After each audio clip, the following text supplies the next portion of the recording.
tutorial about the 1 million voices of agroecology. Now, this is an online tool or platform where you can browse or even input your agroecological practices.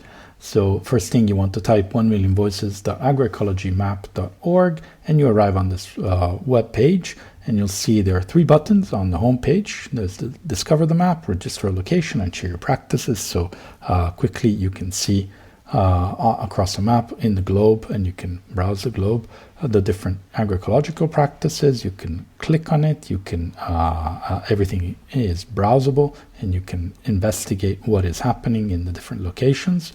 You can also browse the different locations with this button, or also look at the agroecological practices. There's a connect function which allows you to connect with the different users and also filter by different parameters. So this is a tool that you can use freely, and of course if you don't have an account, you can only browse, but once you log in or you sign up, then you can also do many other things. So just before I get into that, I just want to go through the About section. There's a bit of a explanation on what is the 1 Million Voices initiative, which is a project by the Agroecology TPP.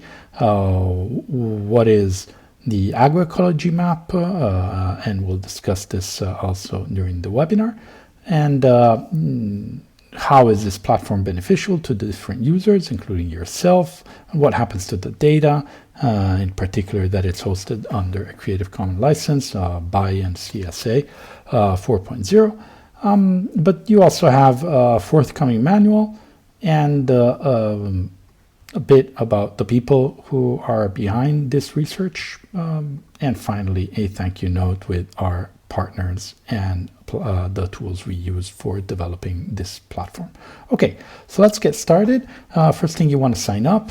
I already did this part, so I'm not going to redo it, but what happens is once you sign up and you agree to the fact that the non-personal data is shared through this Creative Commons license, you receive an email, which is this one here, which I got a few minutes ago, and you confirm, you click on confirm, and finally you can log in. Once you've confirmed, you can actually go here, log in, and you can put your email and your password.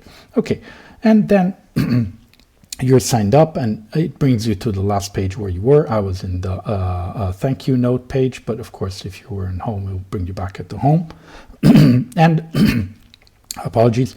So first thing you want to do before you can share an agroecological practice, you have to say where it happens, where it's located. So you want to save a location. So I'm going to save my location. So I'm going to call it, and you can copy paste, which is what I'm doing. I'm copy pasting from a document. I'm going to call it Fabius Terrace.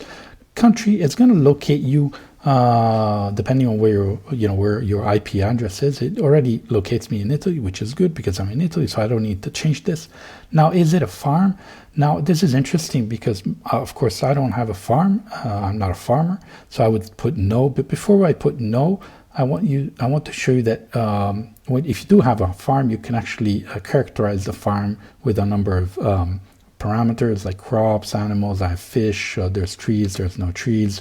What is the purpose of your farm? Mainly home consumption or mainly commercial or both, or I'm not sure.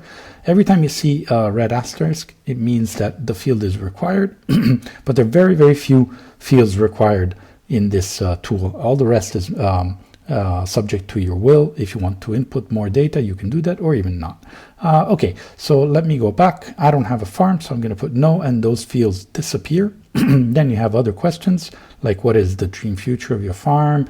And, if you have a photo of your, I don't have a photo of my terrace, but okay, you can put it. You can put a description of the location. You can decide whether this location appears on the global map or not. I'm going to keep a no, which means I'm not going to hide it. People are going to be able to see it. And then you can actually put your location on the map, which is really nice. And since it locates me in Italy, it already starts in Italy, but I'm not in Terni, I'm not here. I'm actually living in Rome. So I'm going to put it in Rome, and then I'm going to increase, and I'm going to go, sorry for that. I'm going to go closer home. Not going to be super precise, but you can be very, very precise. And actually, this is almost where I live. I mean, I can go even further down and I can go here, and that's basically where I live. Yeah. So now, having done this, you can save. You're saving the location. You want to go and add a practice. So let's go. Okay, so the practice I'm going to save is about warm bin composting. So I'm going to call it like this. I have a photo. Yes, here it is. I'm going to add it, and then I can go to next. Okay, so now it's loading the next part. And as I said, not all the fields are mandatory, so we're going to try to keep it simple, but you can really go deep and provide a lot of information. And remember, you can do that in different languages. Here's, you can swap language. It doesn't need to be in English. You have 4 languages. Okay, so is it on farm? No, it's not on farm because I don't own a farm. I have a little description. I'm going to copy paste it. Okay, here it is. All right, and then I'm not going to bother saying what is the type of agroecological practice. And you can see there's little descriptions here that explain a bit the rationale for these questions. This is not mandatory, so I'm not going to input this. There's also implementing the practice. How do you prepare it? You know, and you can even say how big the area where you practice is. You know, you can choose the unit of measure, you know, and you can also, and then you can increase the number or decrease the numbers. There's a number of questions like, is it a substitution for a less ecological alternative? Yes, no, I'm not sure. And what do you use and what do you expect on this practice? Okay, so let's go ahead and see the next part. This is really interesting, and you can see here it says if you don't want to fill everything now, and this applies to every single section, you can just save or say next and save, and you can fill in the other parts later. But here, you know, it's really interesting because this is talking about the agroecological principles that you think are involved in what you do. So, okay, I'm going to say certainly recycling, soil health, and maybe just contributing to biodiversity. I don't know, maybe not. And then, okay, I think that's about it. And then what food systems and components are addressed in this job, okay, in this work. Certainly soil, which I'm doing compost, and probably crops because I'm going to use the compost for other things. Okay, all right, so then we go ahead and there's a bit about the performance here. I think it's very effective. Oops, sorry for that. Very effective. I'm not going to put any details here. Unintended positive side effects. Yes, I think there are positive side effects. Yeah, like, I don't know, there's improved soil quality and so forth. Unintended negative side effects. Yes, there are some I think there's, you know,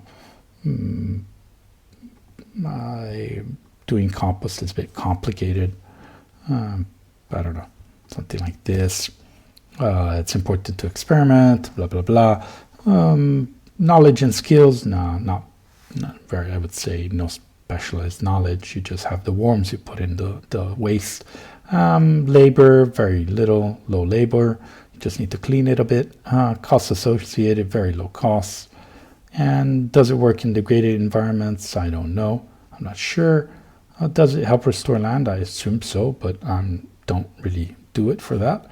Climate change, I have no clue, but I guess it does contribute positively. Time requirement, very little, works rather rapidly.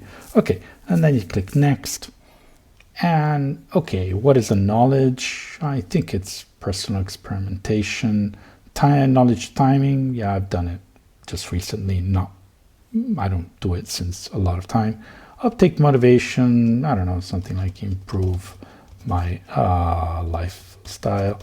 And knowledge products, yeah, there's probably plenty of documents that you know, that talk about compost, but I don't have anything to share here. But you can add documents.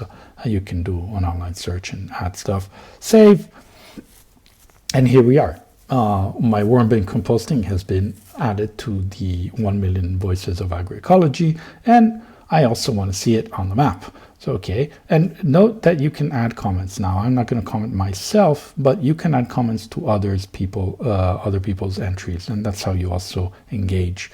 And you can see you can add a document. So if you have like a publication or some manuals, you can add more photos. And this is the summary of all the information that we have put. So what you do, the characterization, the evaluation. You can, when you do a search, you can filter through all of these elements to search for things that you look for based on specific criteria. Okay, acknowledgements, gallery, documents, but I want to see it on the map. So I'm going to go to the map, and ta-da! Here it is.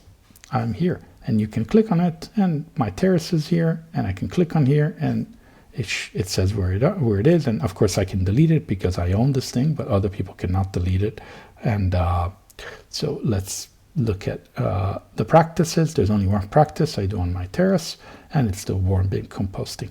So I hope you're going to practice and use this and enjoy it.